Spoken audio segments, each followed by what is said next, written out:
Olá, caríssimos! De acordo com a intenção do enunciador ou com a necessidade da situação, um enunciado pode ser satisfatório com poucas palavras ou pode exigir ampliações para prestar esclarecimentos mais precisos.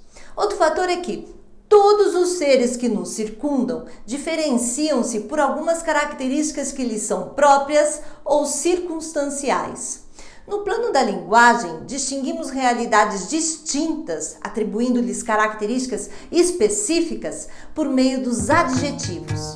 E é sobre eles que falaremos aqui.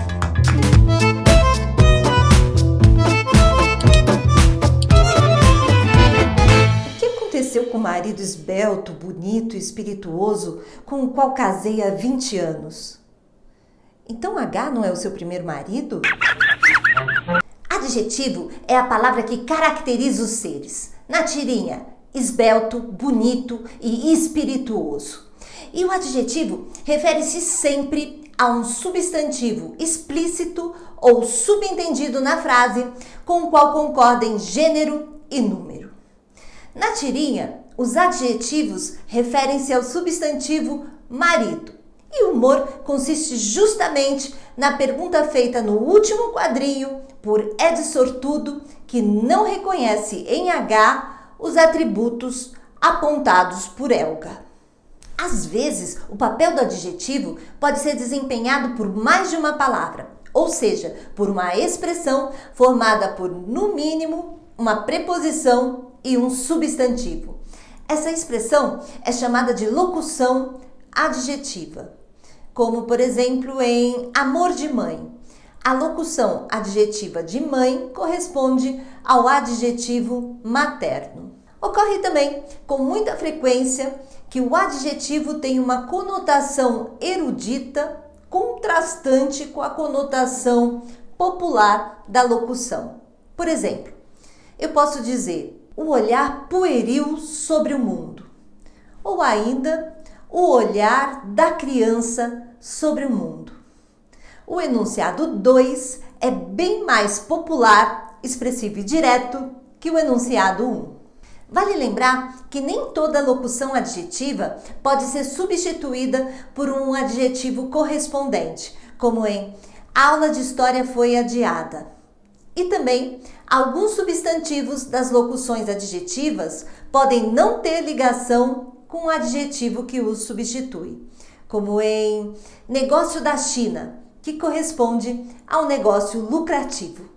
O adjetivo pode ser usado para traduzir dominantemente uma qualidade verificável, que é de fato do objeto, incontestável, criando assim o que se chama de efeito de objetividade, como por exemplo nessa manchete. Lady Gaga aparece com cabelo verde. Verde é um adjetivo descritivo ou referencial por apresentar uma característica objetiva, ou seja, que é percebida por todos da mesma forma. Mas também o adjetivo pode traduzir dominantemente uma apreciação do enunciador, aquilo que o enunciador pensa sobre algo, criando, nesse caso, um efeito de subjetividade. Por exemplo, o cabelo da cantora está deslumbrante. Deslumbrante é um adjetivo valorativo, pois traduz nada mais do que a opinião do enunciador.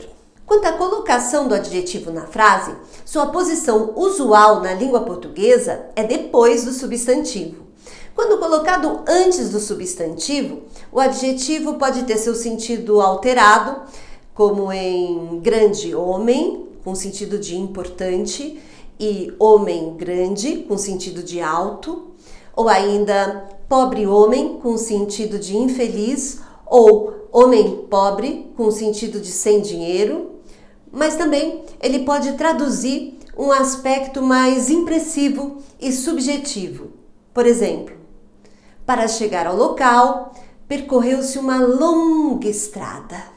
Percebe-se ainda que a classe gramatical das palavras pode se alterar em função da ordem que elas assumem na expressão, como vemos em jovem estudante, estudante jovem, brasileiro, trabalhador, trabalhador brasileiro. Nesses pares, a palavra que ocupa a primeira posição é sempre o substantivo E a que vem em seguida é a que qualifica, ou seja, o adjetivo. Então, ao mudarem de posição, mudam também de classe gramatical. E essa foi uma questão do ITA.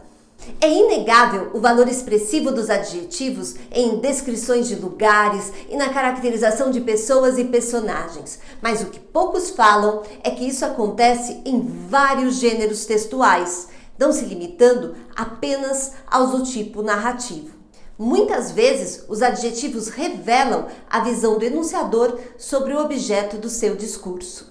Como na música Tempo Perdido, composta por Renato Russo em 1986, em que o autor aborda a questão do tempo e a angústia que isso nos causa. Um tema atemporal que vale tanto para você que está pensando nas provas dos vestibulares e concursos, quanto para mim ou para aquele que está no momento de questionamentos, numa nova fase da vida.